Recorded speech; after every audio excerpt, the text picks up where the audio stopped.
अभिव्यक्ति जरूर यहाँ पे दिखाएं, क्योंकि ये अभी तक हमने इन्हें सिर्फ सोशल मीडिया पे देखा है, पहली बार साक्षात इनसे हमारी मुलाकात हो रही है, तो सभी लोग इनकी बातों को सुने।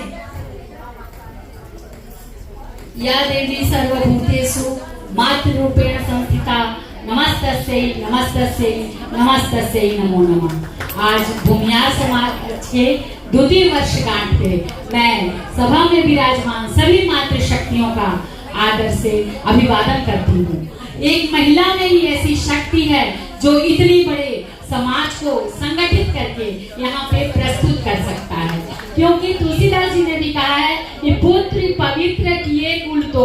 पुरुष किसी दो कुल को पवित्र नहीं करता है, सिर्फ अपने कुल का ही नाम रोशन करता है, लेकिन हमारी एक कन्या अपने पिता का नाम रोशन करते हुए दूसरे कुल में जाकर के और अपने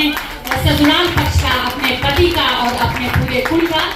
मजबूती से प्रसिद्धि प्राप्त करती है। तो जब हमको इतना सामर्थ्य मिला है तो ये समाज का संगठन देखकर मुझे इतना अच्छा लगता है कि हम अपने परिवार के दायित्वों को पूरा करते हैं, उसके बाद समाज के लिए जब कुछ देने का वक्त आता है तो हम एक अपने समाज का निर्माण करते हैं, क्योंकि यही समाज का निर्माण फिर राज्य और राष्ट्र और समस्त वसुधैव कुटुंबकम की भावना से लेकर चलने वाली महिलाओं को कार्य कराता है। और ये संगठन समाज के विभिन्न प्रकार की सेवाओं के दायित्वों को पूरा करता है। तो वर्तमान कुल में जो कुछ समस्याएं वर्तमान युग में चल रही हैं कि कहीं न कहीं हमारा मातृत्व कमजोर हो रहा है। आज हम जो अपने माता के सिखाए हुए, अपनी सास के सिखाए हुए ही रीति रिवाज धर्मों का अनुसरण कर रहे हैं, लेकिन आज की हमारी बेटी और हमारी बहुएं नहीं करती हैं, हमसे प्रमाण मांगती हैं कि आप अगर हम सुबह कहते हैं कि बेटा जल्दी उठा करो,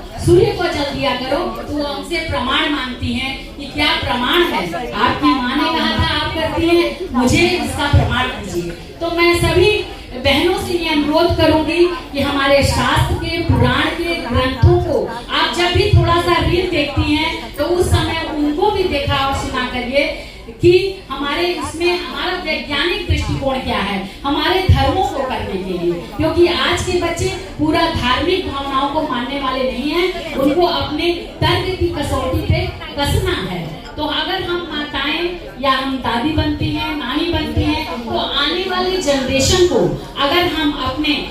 पिछले जो जितने भी हमारे शास्त्र हैं, पुराण है, नैतिक मॉरल साइंस की स्टोरियां हैं, अगर हम उन बच्चों में नहीं भरते हैं तो जिस तरह से आप देख रहे हैं दिन प्रतिदिन समाज में जो विकृतियां पैदा हो रही हैं उसका हमें ही